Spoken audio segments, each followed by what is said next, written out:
Hey everyone, welcome back to the channel, and today I have another episode of D&D for Dummies. And today I'm going to be covering the rogue class, which is the class that I'm currently using for Garzon. Now, I'm going to go over the basic information on how to make a rogue. I'll leave the rest of it in the description with the D&D Beyond website, as I always do. So, first off, how do you arrange your stats? Because classes do have recommendations on which stats to prioritise. And these are the ones that you should prioritise. There is two that you can do one or the other depending on certain factors. So the one that you definitely need to do no matter what you're doing, what else you're doing, is dexterity. That one should be your highest score, no doubt about it. Now there are two other options. Make intelligence your next highest if you want to excel at investigation or plan to take up the arcane trickster archetype, which is going to be in the website, or choose charisma instead if you're planning to emphasise deception and social interaction, or choose the charlatan background, which is one of the backgrounds that you can choose for this class. But of course there are many backgrounds, and I've personally gone for thief, which is also going to be in the description to read up some information on that. But of course in terms of your character's backstory, that is up to you. But again, of course, there are examples in that website if you want to choose one of them instead if you can't think of your own, which is absolutely fine. Not everyone has everything sorted straight away. Then, like the Dragonborn, there is yet again another massive list of character level scaled abilities, which will be in the website as well, because we know how much I enjoyed that section last time. Now for the really important parts.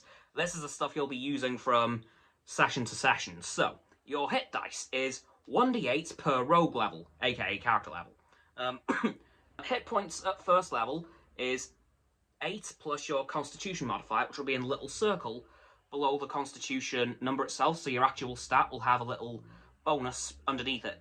It might be plus, might be a plus, might be a minus, it might be a nothing. So that is your hit points at first level.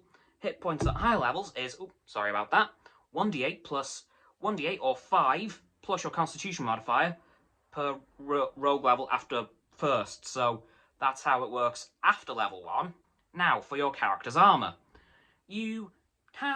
You're proficient in light armour. Well, this is actually all your proficiency, so this is important information too. So you're proficient in light armour. Weapons is simple weapons, hand-held crossbows and longswords, rapiers and short swords. If you want to know what a rapier is, it's a long dagger basically. It's just a dagger with a fairly long blade. It's not sword level, but it's like an in-between step between a dagger and a short sword. Just a little heads up for you. You have thieves' tools as your main tools. Your saving throws are dexterity and intelligence, and you have several skills to choose from, but you have to choose 4 from this list. Acrobatics, athletics, deception, insight, intimidation, investigation, perception, performance, persuasion, sleight of hand, and stealth. And as I said, you need to choose 4 of those, but it doesn't matter which you choose, that is entirely up to you, depending on how you want to play your rogue. Now, your equipments. You start with the following equipments in addition to the equipment granted by your background. Of course, that information will be in the description, so give you a good idea of what you need before you decide this. So, you have an option between A, a rapier, or B, a short sword, A, a short bow and a quiver of 20 arrows, or B, a short sword. So, you have 2 chances to get a short sword, basically. And you have A, a burglar's pack, B, a dungeoneer's pack, or C, an explorer's pack. And you also have leather armour, 2 daggers, and the thieves' tools. And that is all the basic information on the rogue class. As I said, if you want to look into it a little bit more, there's the backstory of the rogue, stuff on the specific backgrounds like thief and the others I mentioned in the video. So if you want to read that, that link's going to be in the description in the link tree. And speaking of which, that's going to have to wrap it up for this video, as that is all the basic information on the rogue class. And as I said, once this series started, this series will be accurate but basic. This will be just enough to get you started on the class or race that you're playing. If you want to know a little bit more, go look at that link in the description. That'll tell you everything you want to know. And that'll do it for this video, guys. So, as always, people, don't forget to like this video, subscribe to mine and Roxanne's and Frost's YouTube channels. That links are going to be in the description. My sub button is down there. Yep, that big red one, unless you've already subbed. Then it's grey. Thanks for that, by the way. And once you've done that, don't forget to click all 3 of our bell icons to get all 3 sets of our notifications. Comment as well, because why not?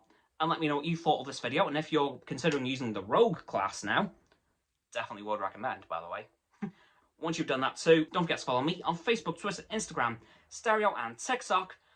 And I'll be going on Stereo live this weekend, of course, as I always do. Once you've done that too... Oh, by the way, Dozen's going to be in the link tree in the description. Once you've done that as well, don't forget to follow Roxanne on her blog and Frost on his Instagram. That's also going to be in the description.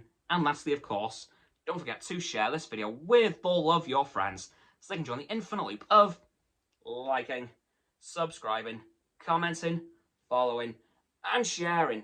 And around and around and around that loop. And I'll see you guys tomorrow with another video. Goodbye!